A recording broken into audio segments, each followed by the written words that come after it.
Salut à toi, bienvenue sur Médiathèque, c'est Vivien et aujourd'hui on parle des trous noirs.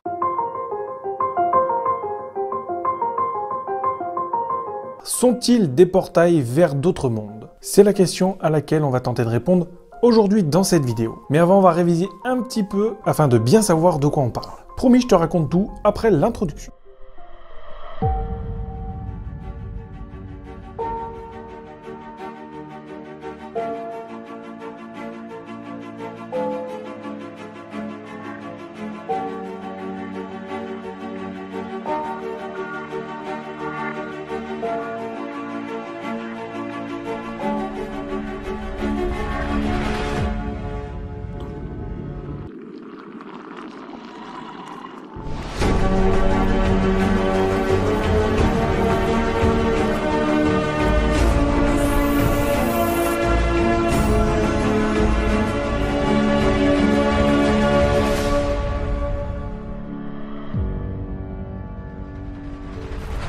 Alors déjà, qu'est-ce que c'est un trou noir? Il n'y a qu'à demander à Google.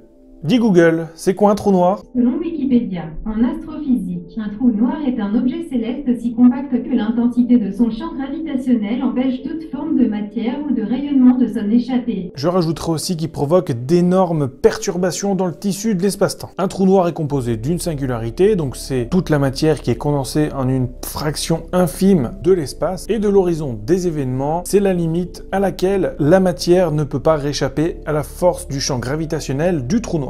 La matière ou la lumière. En gros, c'est le point de non-retour. Comment les détecter? Alors déjà, il faut savoir qu'ils sont pas du tout rares dans l'univers, parce qu'il y en a à peu près 100 millions rien que dans notre galaxie. D'ailleurs, je sais pas si tu sais, mais au centre de notre galaxie, la Voie lactée, il y a un trou noir supermassif qui fait tourner toute notre galaxie. Ce qui est très rare, c'est plutôt de les observer. Les trous noirs sont tellement massifs qu'ils absorbent toute la matière qui passe dans le coin. Même la lumière est absorbée, et c'est pour ça que c'est si difficile d'observer directement un trou noir. Parce que par définition, un trou noir, il est noir, et qui veut dire noir dans l'espace, ça veut dire que c'est impossible à détecter puisqu'il n'y a pas de lumière. Du coup, on a feinté un petit peu. Alors, on peut utiliser le disque d'accrétion du trou noir, qui est en fait toute la matière qui tourne autour du trou noir avant d'être avalée. Quels sont les effets d'un trou noir sur le cosmos? Comme je l'ai dit, un trou noir absorbe à tout jamais la matière qui passe par là, ce qui peut chambouler toute une galaxie. Il peut déplacer des étoiles, des planètes, il peut même en bouffer quelques-unes au passage. Et puis au fur et à mesure qu'on approche d'un trou noir, le temps est dilaté pour atteindre l'infini au centre de la singularité. C'est-à-dire qu'au plus vous allez approcher du trou noir, plus le temps pour vous va ralentir. Il va ralentir par rapport à l'observateur qui lui se trouve en dehors du champ gravitationnel du trou noir. Pour vous, il y aura une seconde qui se sera écoulée, mais pour l'observateur, ça se trouve, il y aura 100 ans qui se seront écoulés. Et puis bien sûr, toute la matière est désagrégée en atomes et est perdue à jamais. Comment se passe la mort d'un trou noir?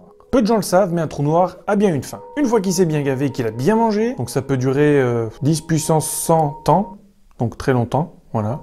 C'est donc pour ça que son processus nous paraît infini à nos yeux. Donc une fois que le petit trou noir s'est bien gavé, il commence à ralentir et commence à se réchauffer. Et au plus il ralentit, au plus il se réchauffe, au plus le processus accélère. Au plus le processus accélère, au plus la matière s'évapore jusqu'à une vitesse fulgurante.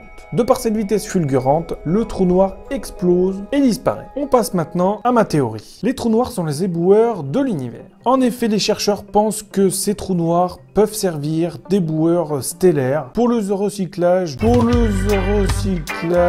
de la matière de l'univers, par exemple. Théorie qui me plaît bien car on sait que dans l'univers, rien n'est perdu, rien n'est créé, surtout en énergie. Pourquoi pas pour la matière? Elle serait transformée en une autre matière qui pourrait alors être disséminée à l'explosion du trou noir et ainsi former des petits amas de matière qui formeront des grains de poussière, qui formeront des cailloux, qui formeront des astéroïdes, qui formeront des planètes, des étoiles, ce que vous voulez, et qui s'effondreront encore sur eux-mêmes et provoqueront un trou noir si la masse s'y prête. Un cercle infini. Deuxième partie de ma théorie, que se passerait-il si on tomberait dans un trou noir? Un trou noir en pleine forme au milieu de sa vie provoque un champ gravitationnel monumental de par sa masse monumentale dans un espace ultra réduit. Il est tout à fait sain d'esprit de penser que ces trous noirs peuvent être des portails vers d'autres mondes. un trou noir pourrait provoquer des failles dans le tissu de l'espace-temps. De toute évidence, une rupture du continuum espace-temps a produit une nouvelle séquence chrono-événementielle, entraînant l'émergence de cette réalité alternative. Provoquant aussi peut-être une ouverture vers un univers parallèle, vers une autre époque, un voyage temporel, ou même un voyage dans l'espace à l'autre bout de l'univers, par exemple dans un univers inconnu, ou dans un monde où toutes les lois que l'on connaît ne s'appliquent pas parce qu'elles seraient totalement différentes d'une autre. En fait, on sait pas trop ce qui se passe, mais avec de tels monstres, vraiment, tout est possible. On en sait vraiment très peu sur ces derniers. Et donc, une fois que tu es tombé dans ce trou noir, que tu passes de l'autre côté, tu te fais désintégrer, atomiser, tu deviens atome, tu es totalement déchiqueté, broyé en atomes, hein, donc du coup, si tu ressors derrière, je pense que tu peux te rematérialiser. Par un processus inverse, peut-être que le trou noir aura gardé ta mémoire génétique et te recomposera tel que tu étais avant d'entrer dans le trou noir. Pourquoi pas? Pour conclure, évite de tomber dans un trou noir, ça serait un petit peu emmerdant, c'est pas trop ce qui s'y passe encore, donc je te déconseille, hein, après tu fais ce que tu veux. Sur ce coup-là, même Einstein avait tort. Alors de telles aberrations sont capables de tout, que ce soit voyage temporel, voyage dans un autre univers, ou bien même quelque chose que l'on n'ose même pas imaginer encore actuellement. Il n'est pas impossible que dans les décennies à venir, on en apprenne énormément sur les trous noirs et qu'on puisse ainsi poser des théories plus concrètes. Des trucs de dingue, dignes des meilleures séries de science-fiction.